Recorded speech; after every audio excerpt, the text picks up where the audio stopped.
Hello, my name is Ashley Scher. I'm the founder and CEO of Share Love Fund.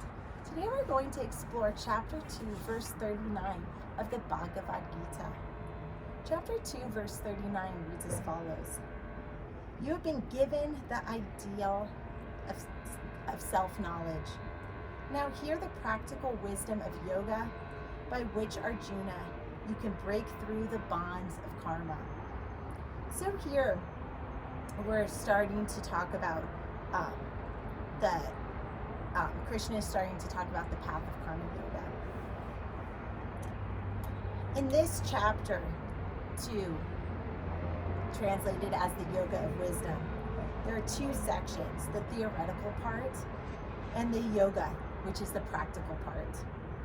Merely knowing the theory is not enough, but putting it into action.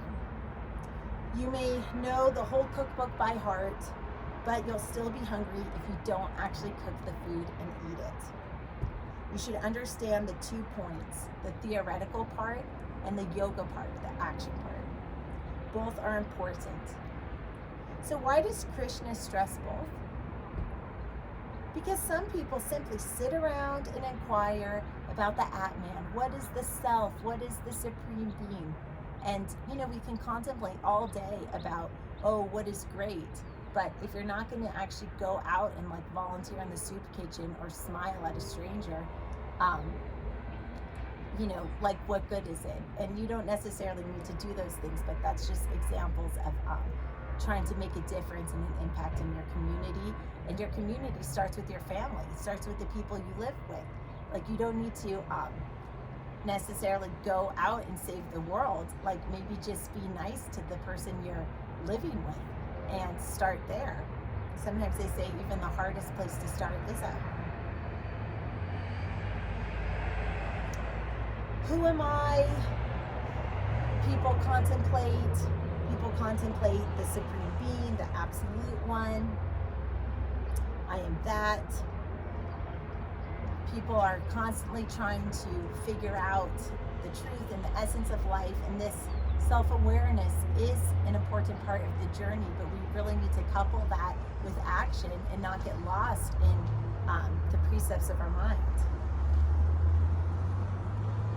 Others plunge into activity without even thinking.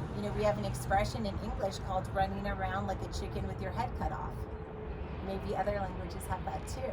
So, just doing action without thought, that doesn't really get us long-term sustainable results in peace and harmony either.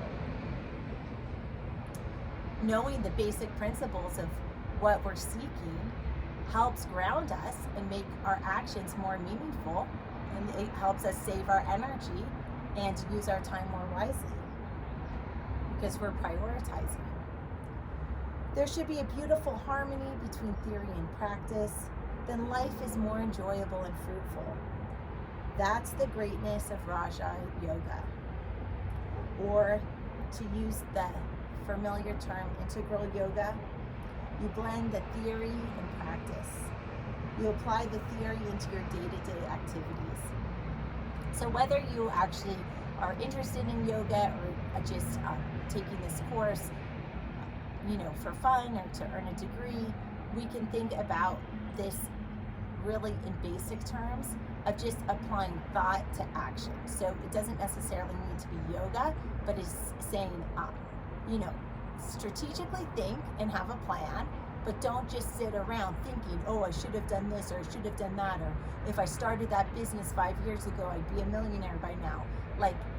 And don't just run around and do stuff without thought, because you might be not using your energy most efficiently. So we can really pull this back to a broader application for everyday life, and just saying what all of you already know is when you do both think and act, when you strategically plan and implement those strategic plans, then you achieve results.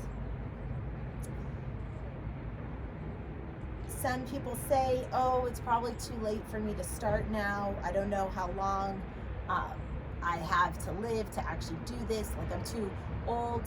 My grandma would always say, oh, if I just like started a college degree at 50 and I took 1 unit a year, I'd be done by now. And then she'd be like, oh, if I just started a college degree at 60 and I took 1 unit a year, I'd be done by now. And she never started and she never got her college degree. So, you know, if she stopped thinking about it and just actually said, okay, well, you know what, I'll start now, you know, then she would have earned it. And it's not that she needed it, but it obviously meant something to her because she kept on talking about it. So, you know, we have an expression, talk is cheap, and actions speak louder than words. So if you are someone that overthinks things, then really try to kind of like push yourself to just to take action. And if you're someone who's like running around and doesn't like to plan, then maybe try to slow down a little bit and think of a plan. Maybe you have the formula just right and you don't need to change anything, but it's always good to keep in mind that strategic planning plus implementation gets results. Sometimes people say I'm too old for this, or I've wasted my life. And Krishna here gives confidence to people saying, no, just stop overthinking it. Just think about a plan and then take a step towards it. I hope this may help you in your daily living. May the light in me be the light in you. Namaste and have a blessed day.